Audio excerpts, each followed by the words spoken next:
మీరు అనుకుంటున్నవన్నీ జరగకుండా అడ్డుగా, ఆటంకంగా అనిపిస్తుందా? అసలు ఎందుకలా జరుగుతుందో తెలుసుకోవాలనుందా? అయితే మీకో ప్రశ్న. రీసెంట్‌గా మీరు చేసినటువంటి పాజిటివ్ థాట్ అంటే ఎన్ని రోజులు, గంటలు లేదా నిమిషాల క్రితం మీరు పాజిటివ్‌గా ఆలోచించారో మీ దగ్గర సమాధానం ఉంటే ఒక్కసారి రికాల్ చేసుకోండి. వెల్ రికాల్ చేసుకుంటే గనక కామెంట్ సెక్షన్‌లో మెన్షన్ చేయండి. అయితే మీరు అనుకున్నవి అనుకున్నట్టు జరగకపోవడానికి కారణం ఏంటో చెప్తాను. సహజంగా ప్రతి మనిషి కొన్ని వేల ఆలోచనలు చేస్తారు ఒక రోజులో. అలా చేసే ఆలోచనలో పనికొచ్చే ఆలోచనలు చాలా తక్కువ ఉంటాయి.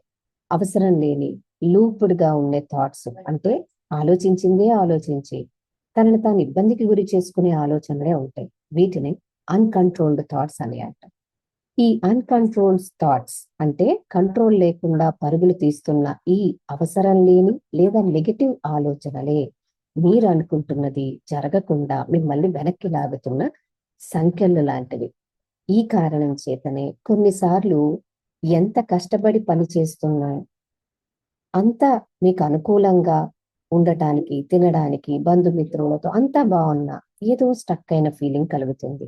ఈ స్టక్ అయిన ఫీలింగ్ కలిగింది అంటే దాని అర్థం మీ సోల్ మిమ్మల్ని ఒక్క క్షణం ఒక చిన్న బ్రేక్ తీసుకొని నీ చుట్టూ ఉన్నదాన్ని, ప్రకృతిని ఆస్వాదించు.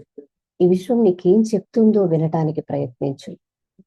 ఇంకా ఏర్పడని భవిష్యత్తు కోసమో, ఎప్పుడో జరిగిపోయిన గతం కోసమో ఆలోచిస్తూ నిన్ను నువ్వు ప్రస్తుతంలోనే బందీ చేసుకుంటున్నావు. ప్రస్తుతము నిలబడేది కాదు. అది కూడా వెళ్ళిపోతుంది. అది ఎలా అంటే ఏ సమస్య చిరకాలం ఉండిపోదు. కనుక దాన్ని వదలటం నేర్చుకో. నీ చుట్టూ ఉన్న ప్రపంచాన్ని, జీవితాన్ని ఆస్వాదించడం మొదలుపెట్టు. అదే మీలో కలుగుతున్న ఆ స్టక్డ్ ఫీలింగ్‌కి సందేశము. ఆలోచించండి.